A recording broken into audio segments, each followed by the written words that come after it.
Estamos de volta com o Manhã da Piedade. Quer ficar por dentro de todos os bastidores ou rever algum programa? Basta acessar nossas redes sociais e o site da TV Horizonte.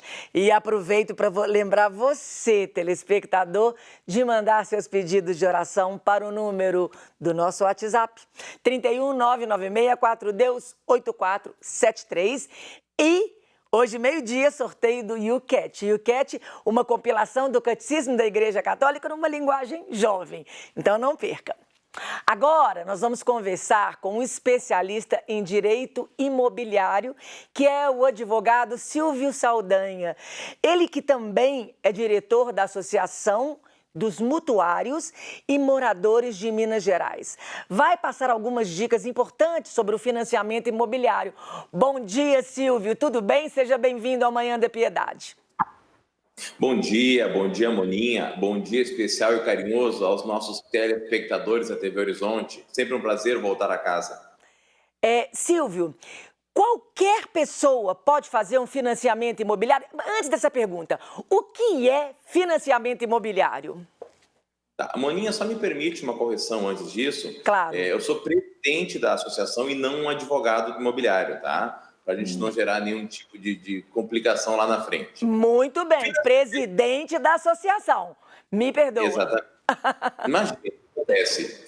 Financiamento imobiliário nada mais é do que um empréstimo bancário. Você quer realizar o sonho da casa própria, quer comprar o seu imóvel, mas não tem todo o dinheiro. Os bancos hoje financiam uma boa parte, talvez até 90% desse valor, com juros razoáveis e com prestações que caibam dentro do orçamento do mutuário, do consumidor. Então, é uma ferramenta que requer, infelizmente, muitas vezes ter que buscar, ter que pagar mesmo um jurinho, mas é a forma mais prática e rápida de você realizar o sonho, adquirir a casa própria. E qualquer pessoa pode fazer o financiamento imobiliário? Os bancos hoje exigem pelo menos uma entrada de 10% a 20% do valor do imóvel, que também pode usar fundos de garantia. Você não pode ter restrição no seu nome, no CPF. Você pode compor renda com um familiar, com um amigo, com um conhecido. E a prestação, ela tem que ficar no máximo em 30% da renda bruta. Respeitando todos esses aspectos, sim, qualquer um pode fazer um financiamento em qualquer banco, seja público ou seja privado. Tá, e o banco, ele faz uma pesquisa sobre a vida da pessoa? Sim, os bancos hoje, importante essa pergunta, Moninha, eles praticamente têm as informações interligadas. Então, vamos dar um exemplo. A prestação do meu financiamento vai ficar R$ 1.500. Para a prestação ficar R$ 1.500, a renda bruta individual ou somada com outras pessoas tem que ser R$ 5.000, porque a gente fala em 30%. Só que se dentro dessa renda você tem algum outro compromisso, algum empréstimo, algum financiamento de veículo, isso acaba ocupando parte da renda e faz com que o banco não permita a aprovação do crédito. É importante ter 30% reservado para o financiamento e nenhum outro empréstimo. No caso de eu ser uma pessoa autônoma, financeiramente eu trabalho, eu sou artesã, eu tenho condições de arcar com financiamento imobiliário, mas eu não tenho contra-cheque para provar isso. Eu posso me candidatar mesmo assim sem ter um contra-cheque formal? Pois então, nesses casos, Moninha, o banco pede um imposto de renda, que é a comprovação que você declara no fim do ano, início do ano, de quanto é os seus recebíveis mensalmente. Também não tendo imposto de renda, a única possibilidade de aprovar um financiamento será através do saldo médio em conta. Mas aí essa relação é relação com o banco. Eu tenho conta no banco A e no banco A eu tenho um movimento médio lá de R$3.000, R$4.000, R$5.000 por mês. Se o banco avalizar, ele pode sim me dar um crédito amparado na minha movimentação média mensal, mas não é obrigado. A regra dos bancos é carteira de trabalho, contra-cheque ou imposto de renda. Você falou sobre a porcentagem, mas eu estou na dúvida. É possível conseguir o financiamento para 100% do valor do apartamento ou da casa, do imóvel que eu quero adquirir? Não, pelas regras atuais de financiamento, não. Algumas construtoras que vendem imóvel na planta, elas te prometem financiar os 90% e esse 10% parcelar a longo prazo, 12, 24, 36 meses. mas financiamento com 100% do valor, nenhum banco está praticando. Tá. E quais são as modalidades de financiamento que existem? Bom, hoje tem um financiamento Minha Casa Minha Vida, que são para imóveis novos, perfil 2 quartos, 50 metros quadrados. Para você entrar no Minha Casa Minha Vida, você não pode nunca na sua vida ter tido algum imóvel.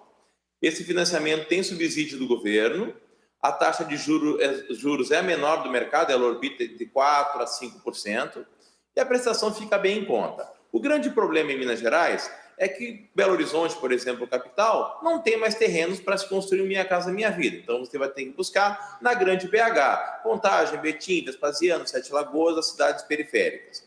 Depois desse tem o financiamento com origem do Fundo de Garantia e da caderneta de poupança, que é o tradicional sistema financeiro habitacional, com juros que variam de 6% a 8%, 9%, vai depender da sua relação com o banco, vai depender da sua entrada, que é o tradicional.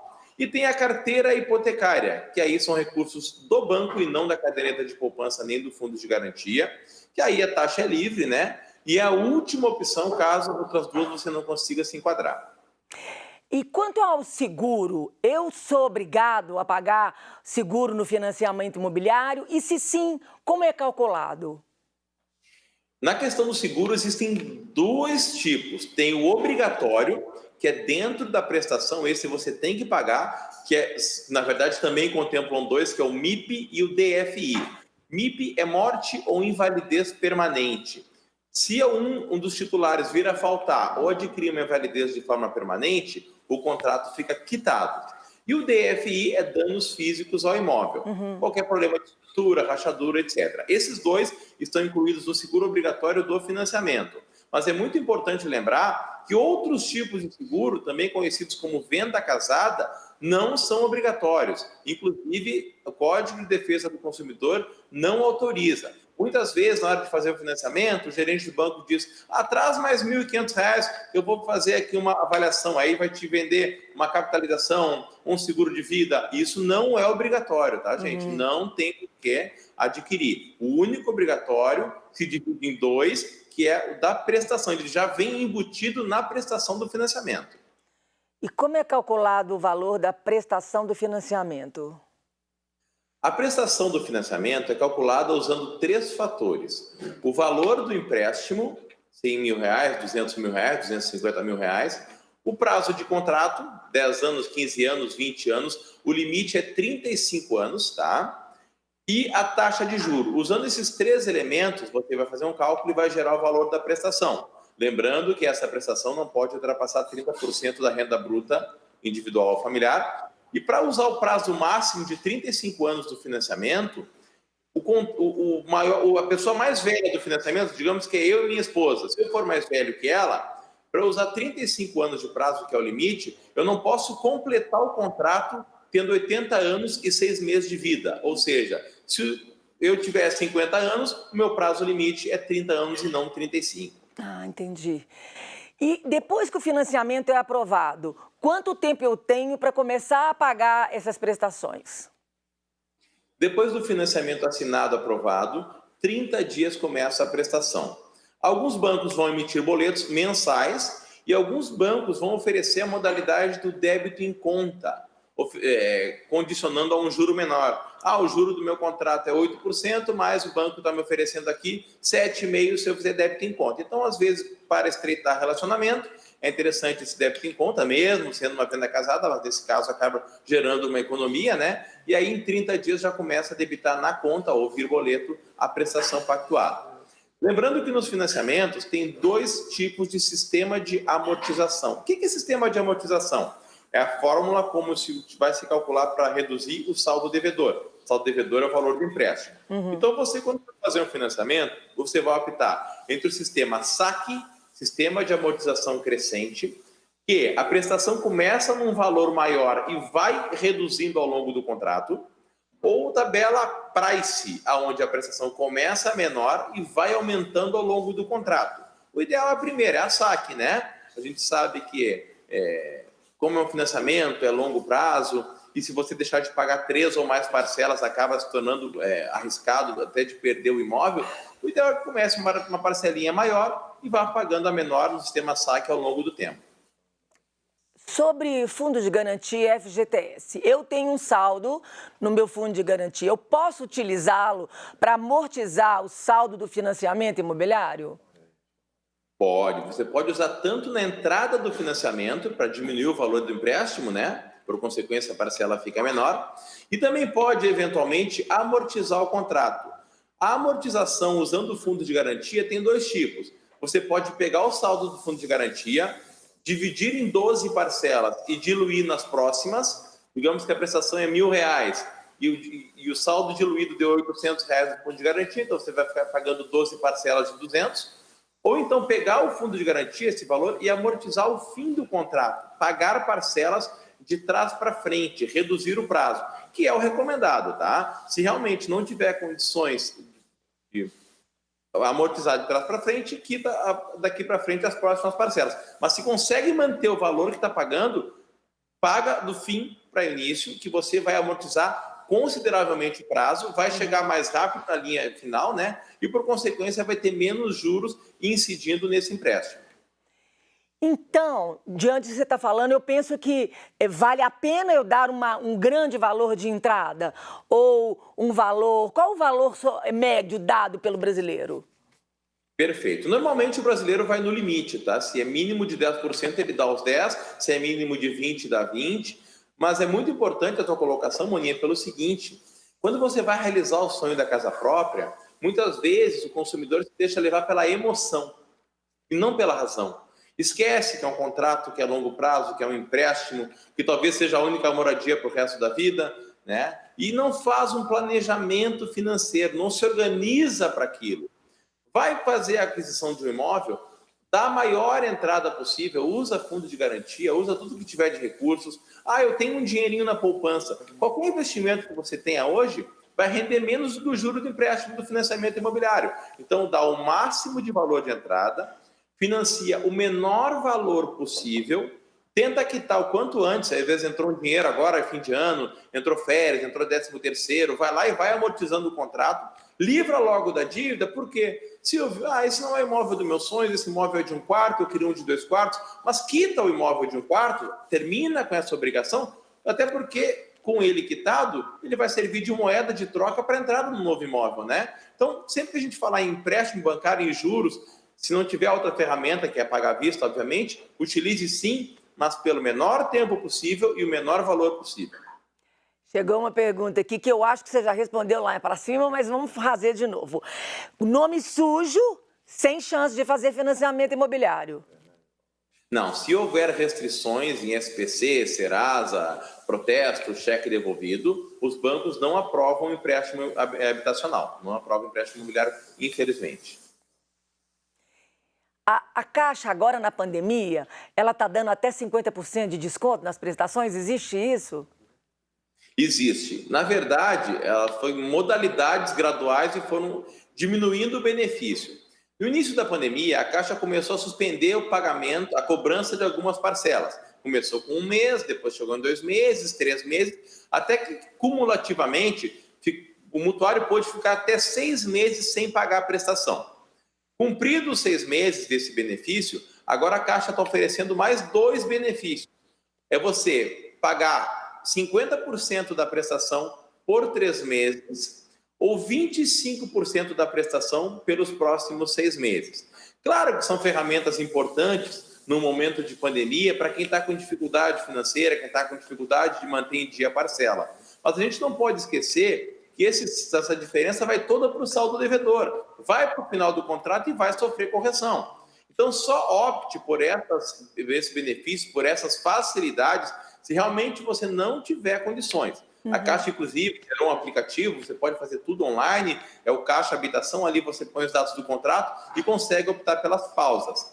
Mas, relembrando, só se realmente for estritamente necessário. Se você tem condições, segue pagando, porque isso no final pode virar uma bola de neve.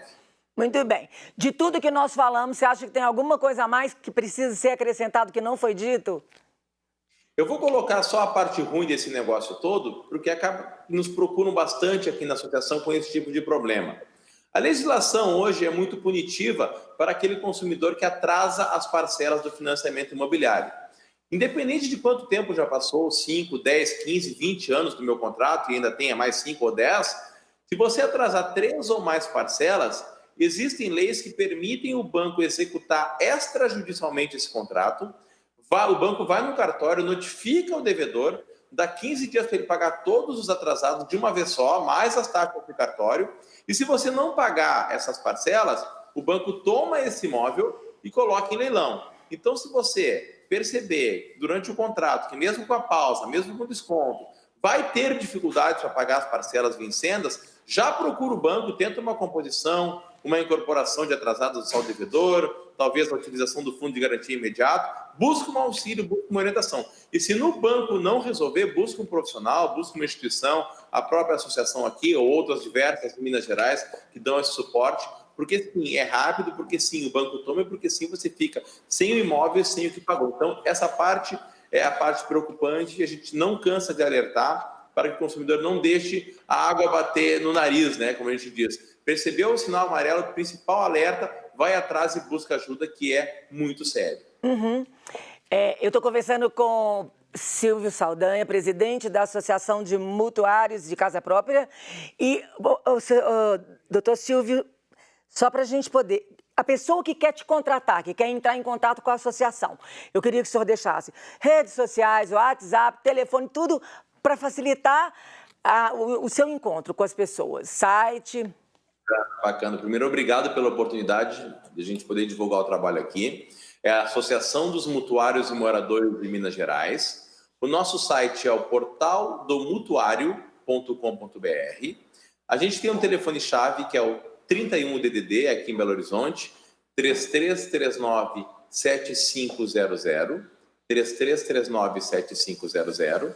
E tem o WhatsApp, né? Uma ferramenta hoje que muitos usam, que ela é prática, né? Funcional, que é o DDD 31 99 229 0008.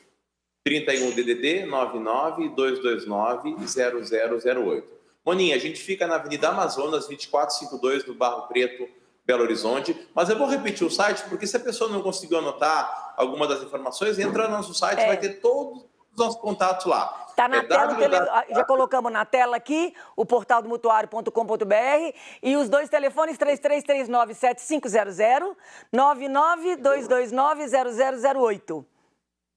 O número é só o WhatsApp, lembrando que o atendimento é gratuito por qualquer forma de acesso. A associação trabalha de segunda a sexta, das 8h30 da manhã até as 5h30 da tarde. Doutor Silvio, muito obrigada pela sua presença no Manhã da Piedade, foi muito esclarecedor e ajudou para muitas pessoas, tirou muita dúvida de quem está querendo saber como fazer para adquirir sua casa própria com financiamento. Que Deus abençoe o seu trabalho, abençoe o seu dia, muito obrigada. Todos e Moninha, só para encerrar, então, obrigado, um carinhoso abraço aos telespectadores da TV Horizonte, à minha equipe da Associação dos Mutuários que está assistindo a gente agora aqui. É um grande Natal, um grande 2021, com muita paz, com muita alegria, com muita fé e esperança que vai ser melhor, sem dúvida. Então, meu forte abraço fica registrado aqui. Amém. Um abraço, Feliz Natal para o senhor também. E no próximo bloco teremos um novo quadro aqui no Manhã da Piedade. Você não pode perder. Vamos para um rápido intervalo, voltamos já já.